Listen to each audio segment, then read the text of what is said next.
Problem C, same idea, except this time, since I have no coefficient on my x term, my period is the normal 2 pi, which means my frequency is just 1 over 2 pi.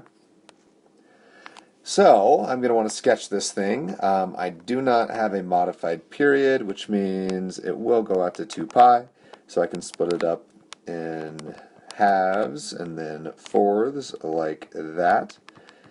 And what do I see? I see that my amplitude is going to be 2, so I give myself a 2 and a negative 2. I see that x minus pi over 2. That tells me my graph is going to start at the x value of positive pi over 2.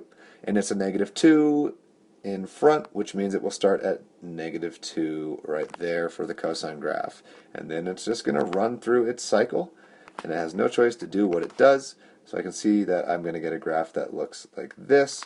But that right there is not a full cycle. To do a full cycle, I should continue it back to the y-axis right there.